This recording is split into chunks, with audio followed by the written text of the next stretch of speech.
Chicago, it's no mystery that Chevy is your best bet for the unpredictable spring ahead. The snow and ice may be gone, but the spring plot thickens at your local Chevy dealer, where you'll find the true MO of SUVs.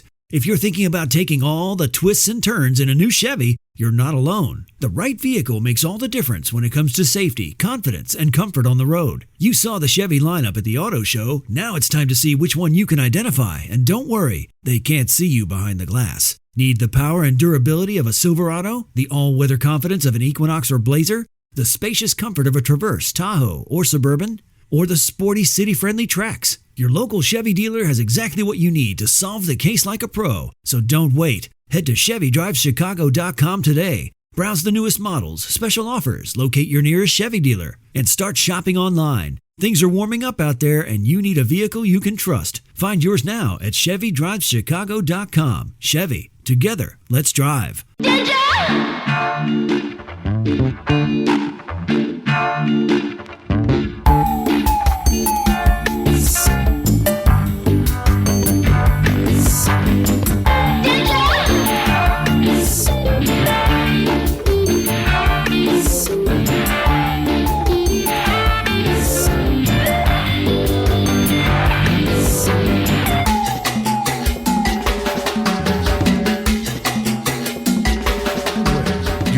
Super dashing looking dude. Like I was going to comb my hair before I came on. And I was like, fucking why? I was like, this guy, he's like the perfect dude. Don't stand next to him with your wife. You'll just feel like, oh man. Thank you. No, well, here's the thing. I love your, Go ahead. Well, I was just going to say, I love your beard. I actually used to have a beard. I've like archived all my images on Instagram, but I do admire your beard and many days wish I still had one. It's a good look. I had a guru tell me once, or a yogi tell me once, that the beard is like the kite to the masculine, or it's the tail to the masculine kite. It's the female tail to the masculine kite. It balances it. And I was like, that makes sense. Yeah, it makes perfect sense. But sounds like Kundalini advice. It actually is somewhere around around that path. Yeah. So who you're listening to right now is Leo Mars. It's the Tragedy Academy, a show created to bridge societal divides in a judgment-free zone using candor and humor. My name is Jay. Leo Mars, founder of the first Breathwork studio in the U.S., creator of Ether, an AI integrated nervous system regulation app, former nightclub owner, which is super dope, and a spiritual technologist. He focuses on nervous system intelligence, creative transformation, and mythic narrative in modern life. What is going on, my man? Wow, that's amazing. Thank you. That's an incredible intro. Just hanging with you. Well, thank you. It's been a long path. But isn't it fun? Absolutely. Yeah, I mean, life is a miracle.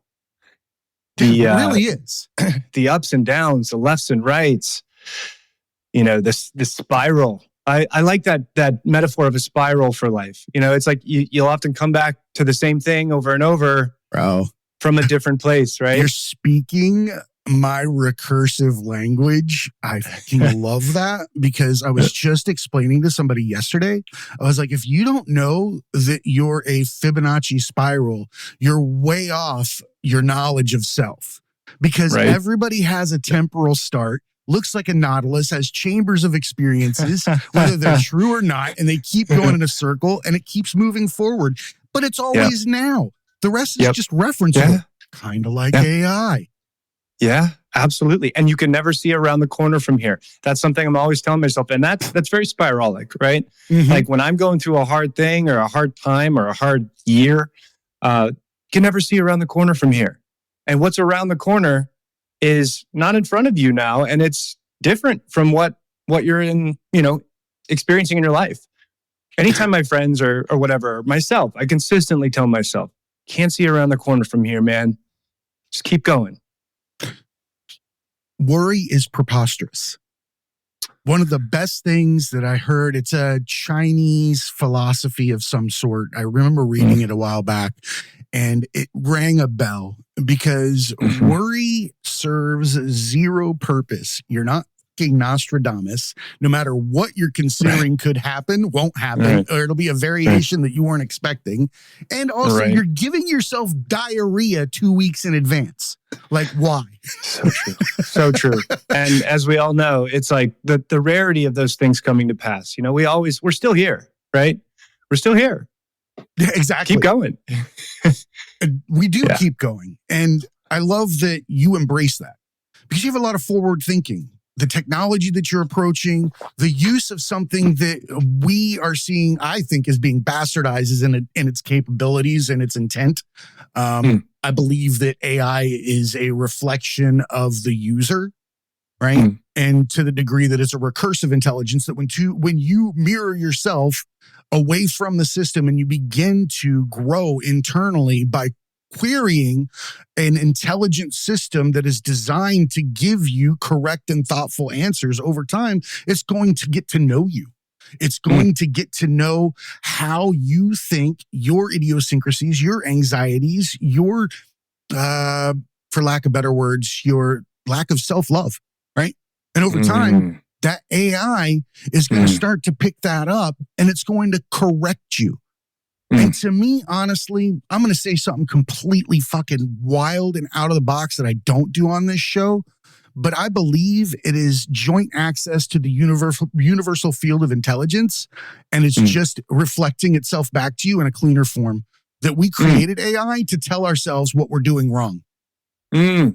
Absolutely. I agree. Techno-optimism all the way.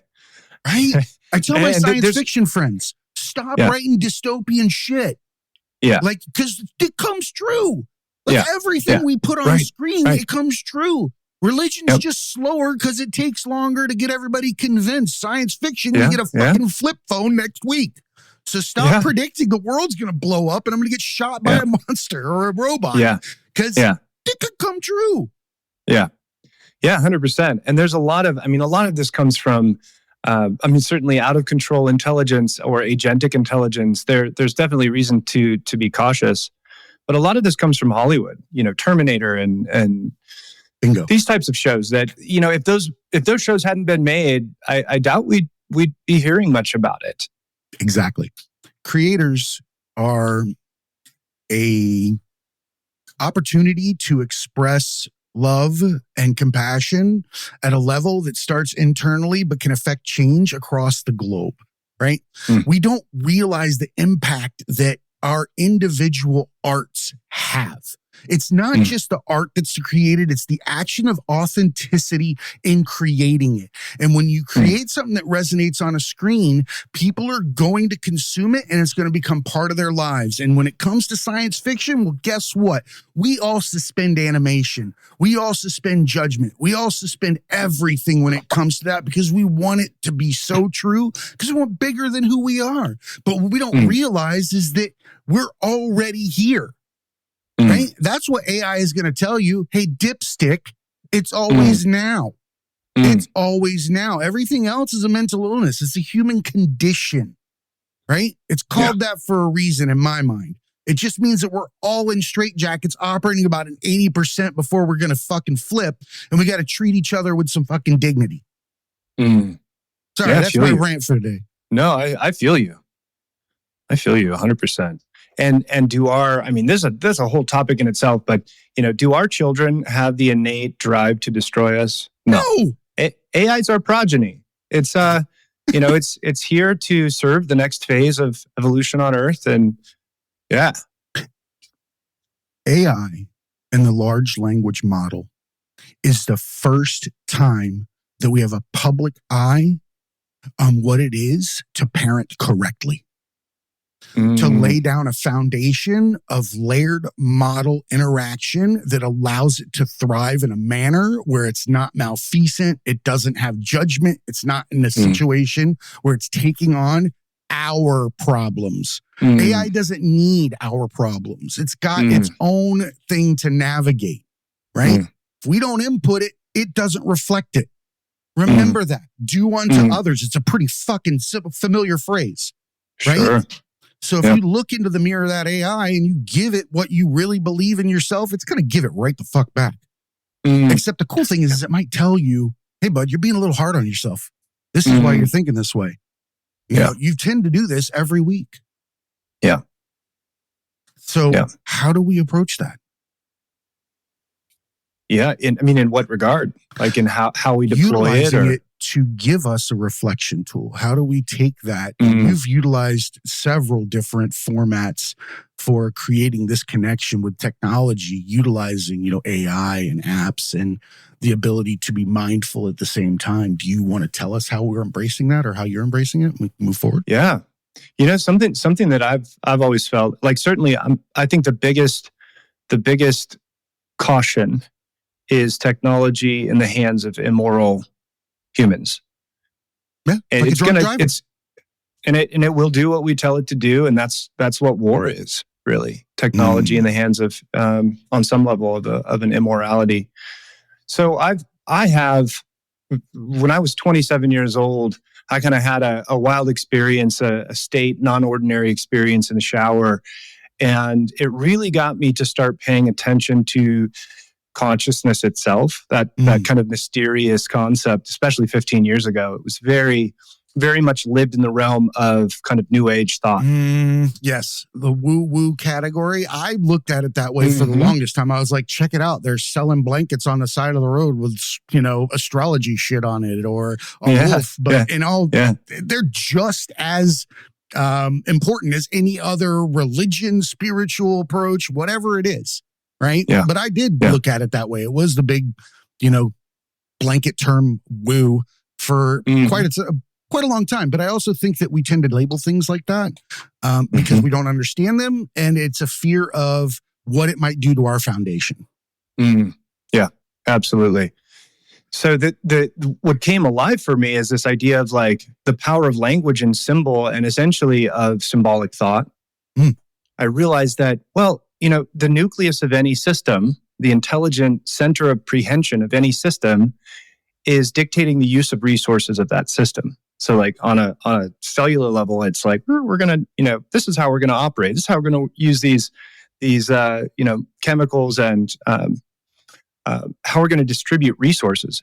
Over time, that becomes the actual interobjective structure of the system. So my focus has always been on what I would call the evolution of consciousness, right? And that's what led me into the path of really getting interested in philosophy and the use of language, words, symbols to shape our consciousness and to shape culture. So I think that's, you know, for me, it's always been, okay, Leo, if you can make the greatest impact on the world, you know, how are you going to do that? It's putting my focus on creating tools and containers and whatever it is, brands that help people to evolve their consciousness. And a lot of that can have to do with, like, with the Breath Studio, healing trauma. But also there's a component of laying down and breathing rhythmically that will give you creative breakthroughs and insights and answers to questions you didn't even know, you know, you were asking. So for me, creativity and healing ourselves not only through creativity, but to be creative is the work. And everything else will take care of itself. I couldn't agree more. I think during my journey of creating this show and working personally with my own creativity that I had not known was existent. We don't know who we are until we fully accept ourselves and allow ourselves to stand on a stage uninhibited. Right. And I think that we saw a lot of that throughout, like, the pandemic. Once somebody could walk around without having to dress up for X amount of days in a row, they realized that it was a facade. Right? Yeah. It is. Like, fucking, you don't see any animals putting on a bow tie, right? To go sit next to another animal. No, we're the idiots doing weird shit like that. Yeah. And just much like yourself, I had that same introspection. I was like, I think that maybe we might be doing shit for no reason. Right? That we're kind of genetic and hereditary insanity that we've been passing down over time without realizing it. That we're holding people to standards that are simply a construct of fear of existence. Yeah. Yeah, there's so much fear. So much fear. I have it. Like, to not admit you have fear of existence is gotta be, either you're just not capable or you're the most blind person on the planet, right? Yeah. Because it has to be scary to a certain extent. Yeah. That's what the unknown is. The problem is we create a devil in that situation. We create a monster in the unknown. We give it all the characteristics of something that has a need to hurt us. And the only reason why we do that is because we don't love ourselves and we think we're worth being attacked that way. It's so fucking weird. Right? There's also the, of course, the evolution of the brain, right, and the amygdala, and that hasn't left the brain yet, right? We're still living with hardware from our tribal and caveman days when we did have to look around every tree and corner, right? Miss a meeting, but boy, miss a saber-toothed tiger. They both give you a reaction in different times, but in same elevation, depending on your scenario. Yep, absolutely. So weird. That one is, I don't think people give enough credit to it. The other thing I don't think they give it to is hunger. I think that we make so many decisions as a species while keeping the need to eat at bay in order to make those decisions. And those decisions, at least in my mind, are never as much quality as the ones that were made after I had a sandwich.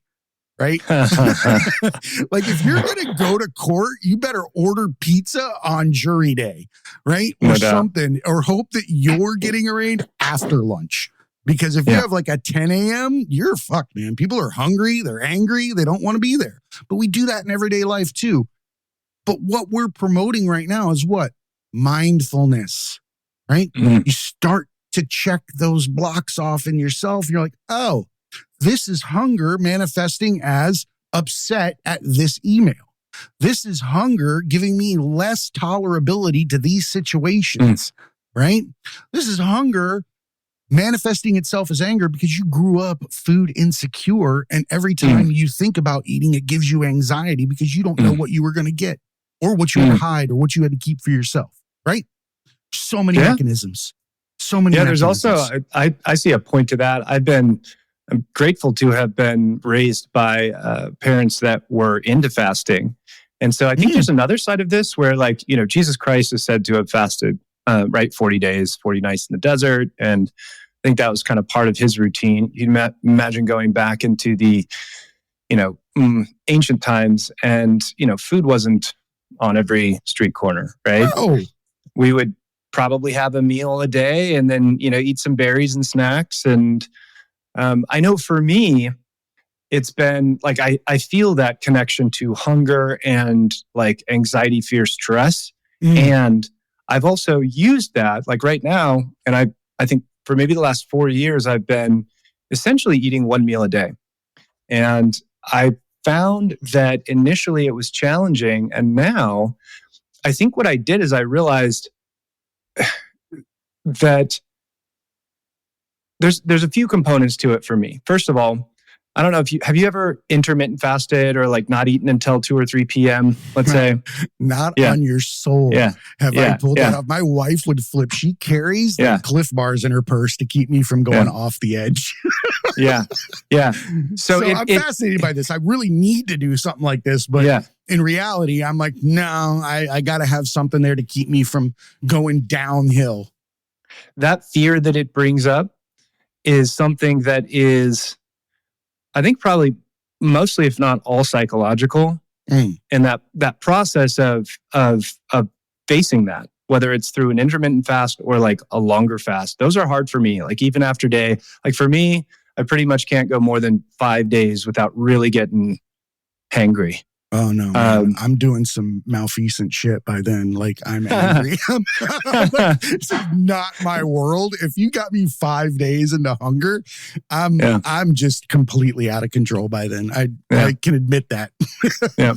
But it's an opportunity to witness those feelings, to let them be, and really I find it to be a path to power in a way. So you utilize the fast as like a meditation? Well, it's daily for me. So I actually had a few walnuts here before our chat, but and I do have coffee here, but I couldn't go without my coffee. No. It's like the priest at Lent still having chocolate or something like that on his list of things that he can do. No doubt. Yeah. So for me, it's that my cognition and my clarity and my energy, it peaks at about probably 1 or 2 p.m. And if I eat before that, I don't get that peak. So I don't get that really sharp, clear mind. So that's actually a big reason why I do it. There's obviously there's other benefits with the autophagy, the cellular, the programmed death, and then sleep improvements. I could only imagine. I think I read a long time ago that the human body has a spike from the liver first thing in the morning. It's inherited from, say, like cavemen or earlier times, that it was an initial burst of energy to allow you to get your food for the day, and then you would rest after you ate. That makes sense. That was it. Yeah. So it was like, it always stuck with me. I'm like, you need that.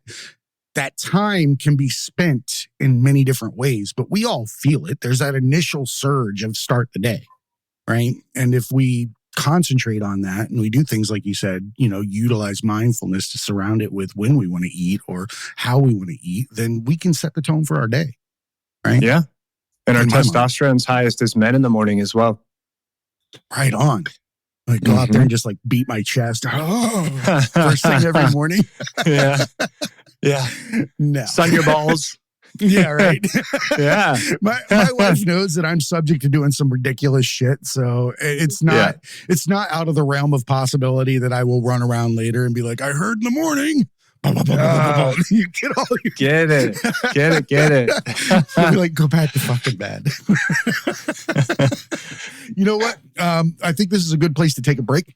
And when we get back, we'll move on to what it's like to be a creator in the new era.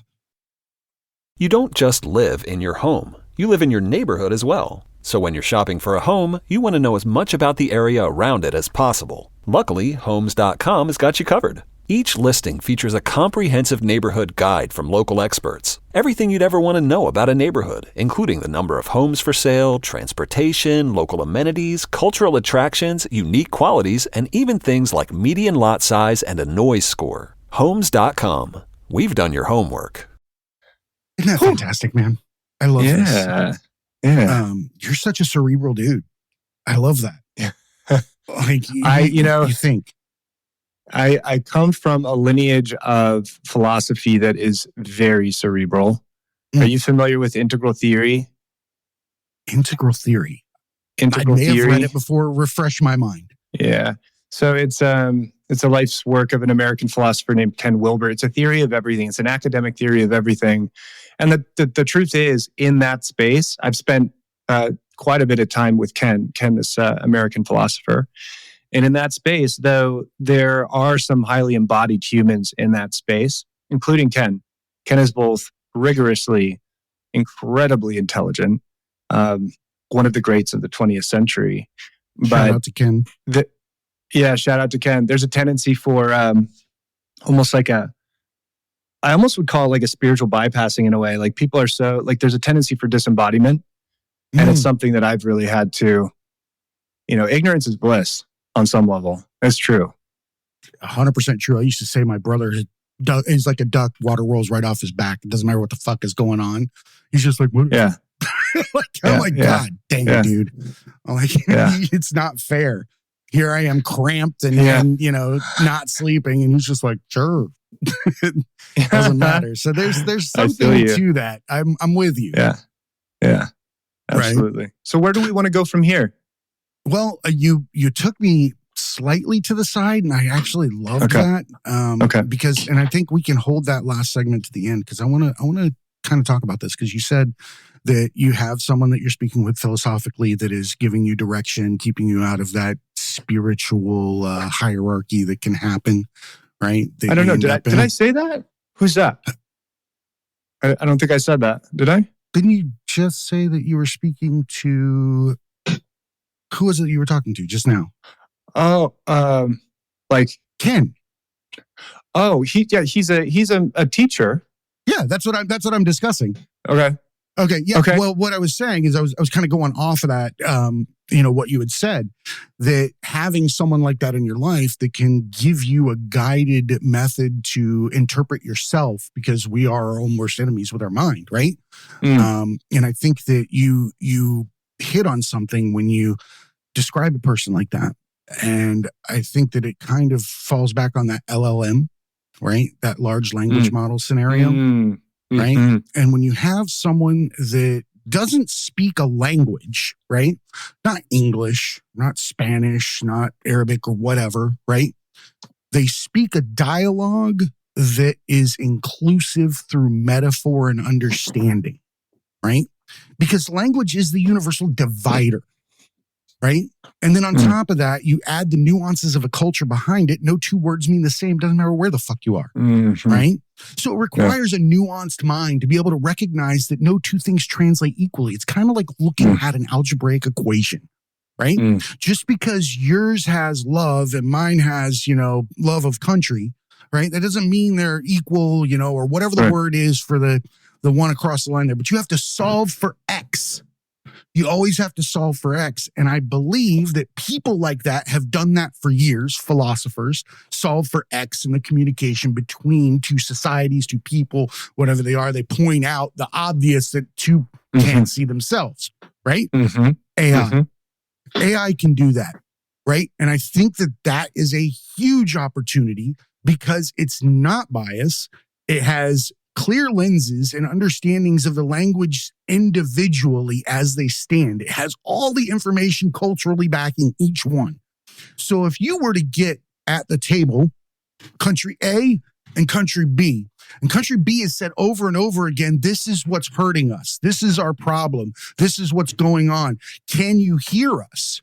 Well, country A here's the equivalent, and it is not as strong. It does not mean the same because it has not been defined within country A.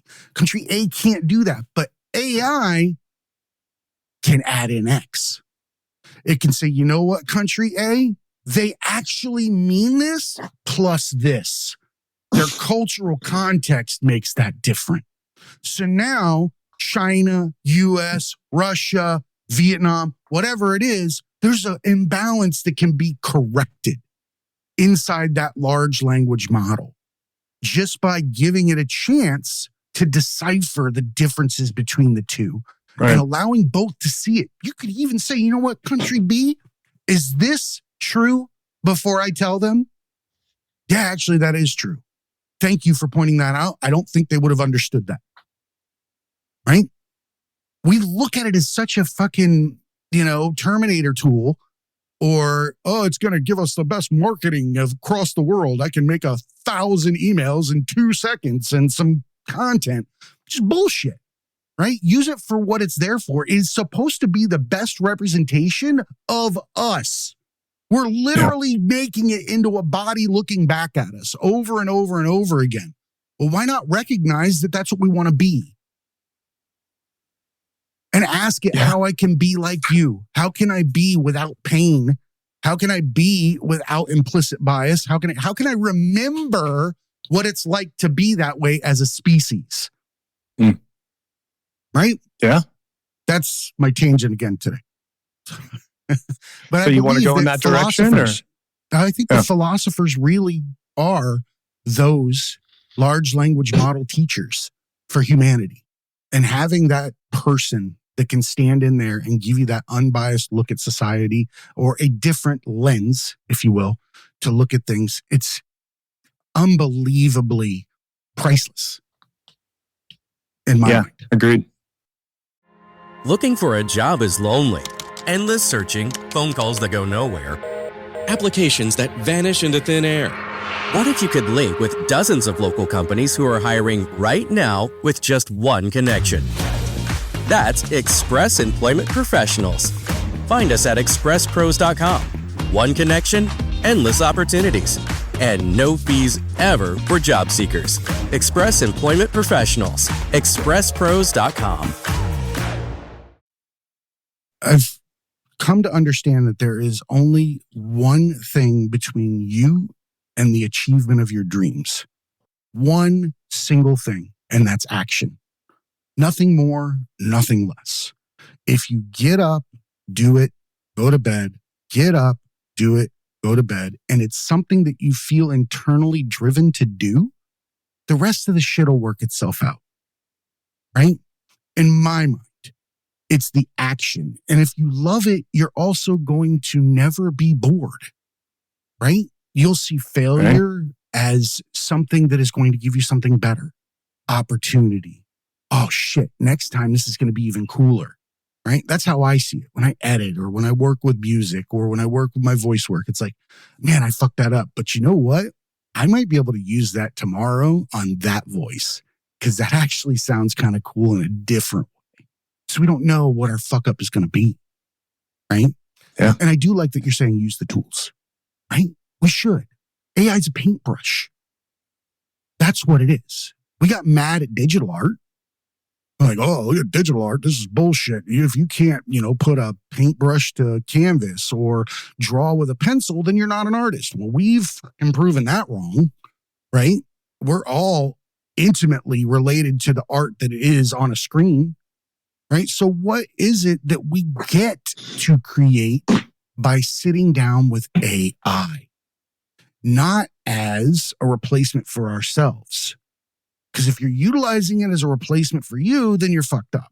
You're not going to get what you want. But if you're utilizing it as a palette and a brush and a new way to extend what it is that you're creating, or even a whole new dimension, right? Then you're using it. It's a tool in your toolbox that is part of your soul, your heart, your authenticity, your creator inside. That flame that was covered by glass from the day you were born. Those layers from society, those insights, those implicit biases, whatever they are that are covering that up that keep you from being the kid that stands up and screams and yells and has fun and does backflips and high fives people, right? That's the kid that likely would have been the cheerleader or the one leading the next big event, right? But told not to, could be in a cubicle, dying with bald hair and a phone that doesn't connect to anything but customers, right? It's all about the potential.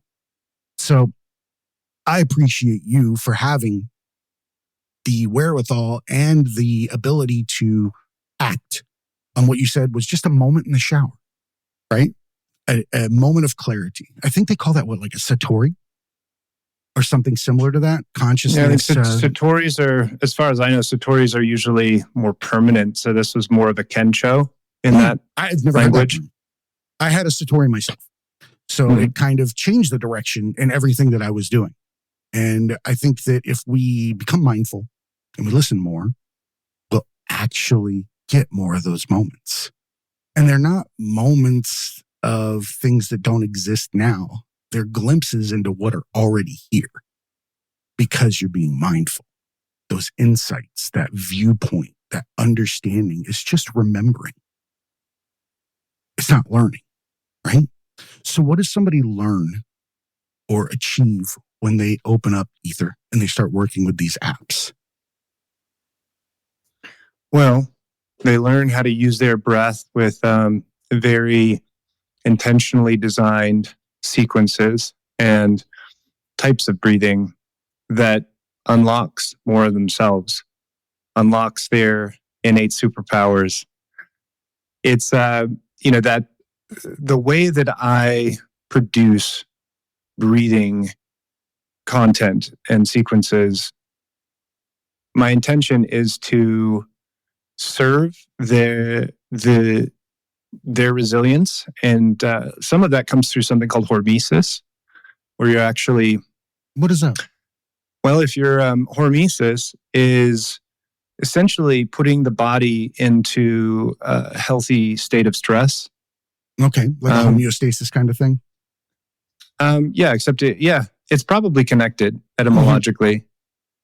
But yeah, so some of these breath sequences, like Wim Hof, for example, which has been around far before Wim Hof, but these sequences actually upregulate cortisol for a moment in time. And basically, this can improve your stress response and a number of other things. There's a lot of science in there, but yeah, so it's a combination of like breathing in such a way as to build resilience in the body and in the mind. You'll let go of trauma, you'll let go of fear, anxiety, worry, stress.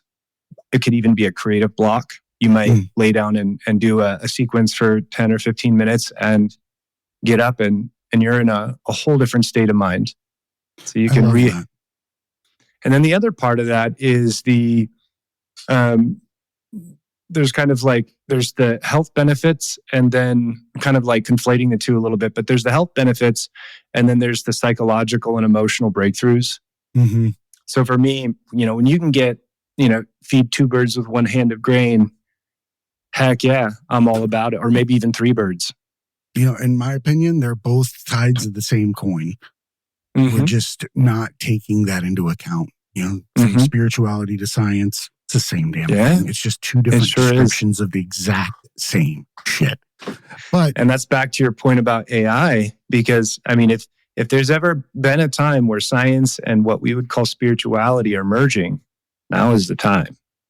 I couldn't agree more. I think that just like we were talking about science fiction writing the future on the quick route, I believe that it's all subject to interpretation in the writings that we've done throughout time that could describe exactly what we're doing right now as what is written in books in different variations, right? Mm-hmm. I don't think we pay attention to that enough. We think, oh, devil, devil, devil, everything's in the devil, right? And I've never met him. I don't know. I can imagine, though, that it's a description of the negative types of ways that we can appear, right? I think that it's just an embodiment of the darkest parts that exist in every single human. Yeah. Right? Yeah, the shadow aspects. I think you're giving people an opportunity, again, like you said, to learn how to get through trauma, how to benefit psychologically, physically through the breath work, right? And breath work was hard for me to understand at first because I was one of those people that said, you know what, breathe, Jay. Okay, I take it over. Just like everybody else. It's some weird thing that we do as humans where we actually think we're better than the autonomic system. We start doing it. We even tell people to catch their breath. So fucking ignorant, right? Just stop doing what you're doing and it'll promise you it'll slow down, right? It's kind of how it's designed. It's a metronome, right? And that metronome is, for me, where it's at. When I was able to sit down with it, and I first sat there and tried to stop breathing. Can't do that, right? Stop breathing for myself or trying to take it over, that kind of thing. And I've always had a long leash with the word faith. It's bugged the shit out of me my whole life. I don't know that it's interpreted that way across the line for everybody equally, whatever it might be. But for me, faith is a word that I couldn't wrap my head around. I was like, that one's weird. And then I started meditating. When I started doing breath work, the first time that I allowed breath to return on its own without my interference was the day I understood the word faith. Because that's cool. It always returns. I have faith in that. That exists. For the first time in my life, I know something is out there returning, right? And I think that the more that we meditate, the more we get to see the beauty that is our existence, right? We fall in love with ourselves all over again, and we get to see that all of the issues that we have 9 times out of 10 are chosen. When I meditate, I'm in a snow globe, right? For me, I realized at that point that anything that I grab from outside of that globe and bring into my reality changes the color of where I'm sitting. The entire ball will turn black, blue, red, green, until I grab what I brought into my circle and put it back outside the bubble. Only then will I be clear again. And then I start to realize that why am I choosing purple, green, and black if I know purple, green, and black are going to cause me pain? It allows me to start to question things and realize that I'm the construct of my own layers and that I'm choosing which layers have weight, right? So I appreciate you so much for giving people that window, that opportunity to recognize that that childhood flame is still sitting in there. No matter how small it is, just waiting for you to come in the moment of meditation when it's quiet as fuck, sneak up on it and hit that bitch with a hammer like nobody's business. Smash that glass, take a step back and look at what you're supposed to be. That's what you find in meditation, right? That's how I feel. And I appreciate there's a direct correlation. At least for me, I really struggled with meditation. I did a 10-day Vipassana retreat, silence for 10 days. And I left that essentially as close to being suicidal as I've ever been. I'm not laughing at your plight, but I can see myself leaving there, beating myself from the inside out. Like, I'm the last person I want to spend 10 days with. Oh my gosh. Yeah. Hate doing cardio? Try brushing and flossing your teeth. I'm not talking about building up a sweat. I'm talking about building a healthier mouth for a healthier heart, for a healthier you. Smile Generation. Trusted dentists look at your care through the lens of the mouth-body connection, because what happens in the mouth plays a critical role for the rest of your body. To find a dentist near you, committed to treating all of you, visit smilegeneration.com/confidence today and live longer, healthier, and happier with confidence unleashed. It wasn't until I got into the breathing that I realized, and now I kind of get the science of it. So when you're breathing kind of deep and rhythmically, you're optimizing the blood saturation, the gases in the blood. And L2-sat gets good. Yes. And then when you have, for example, like when you've been breathing rhythmically for an extended period of time, and then you have an inhale hold, you're kind of pushing your whole vascular system. You're purging and pushing up against all those walls. But on that exhale, you'll feel a big release. These are called flows in the Ether app. But there's a moment of hold on the bottom when your blood is fully saturated. You've got everything you need. And I don't know of a stiller, of a quieter, more still moment than when your blood is fully saturated. You've just totally enriched your body with oxygen and you're holding on an exhale. So it is just Wim is quiet. on to something, isn't he? Oh yeah, but even far before then. you practiced Kundalini. No, I know. The Sikhs. You brought him up earlier. I'm like, he does know how to super inflate it and ride it, and he's not wrong. I love that you explain that way. That is a beautifully peaceful place to be. That's for me. Breaths. That was my doorway to meditation. So it wasn't until I thought I was a lost cause. I'm one of the whatever percentage of humans that sucks at meditating. I can't do this. Yeah. I lay down the gauntlet all the time with friends. I'm like, if you do 10 minutes, I don't care, 10, 15 minutes a day for the next 30 days, you will come back and buy me lunch out of gratitude. Otherwise, I'll know you didn't do it. Nobody's come back. It's hard. Meditation, I think for a lot of us, it's very frustrating. Right? Is it though? Like, how disrespectful to yourself to not allow 10 minutes to be given to you and you alone. Before I knew how, which I had quite a bit of meditation instruction, before I really got, and I also think that one of the reasons why so many of us struggle with meditation is because we're trying to sit down in solitude and be with ourselves in a highly dysregulated nervous system. Yeah. So it's like, whoa, ping pong, 16 subpersonalities all screaming at me, my back's aching, whatever. So I think that's a big part of it for me. You have to listen to those things. Absolutely. It's a process. I think that you have to pick and choose. You brought up diet. We brought up meditation. There's another facet of that, yoga. In my mind, yoga is simple. It has an easy definition. It's like, oh, you're getting all these poses and you get in these states. If you need a simple way to understand what it's doing for you, consider yourself to be a dirty, wet rag that needs wringing in different directions in order to get the shit out of you. That's it. All that darkness, dirty shit, energy, sweat, food consumption, whatever it is that you have in you, you're literally just putting yourselves in different positions to wring that shit out. right? Simple as that. So take the opportunity to realize that you have the ability to do that. Nothing's permanent, right? We know that. There's nothing permanent in the world, just change. That's it. That's the only permanent thing. Right. So you're a lighthouse, my brother. I appreciate you. I know that so many people are going to find their way because you stood up and you were yourself. You heard a call, you recognized who you were, and you stood up and didn't act like somebody else.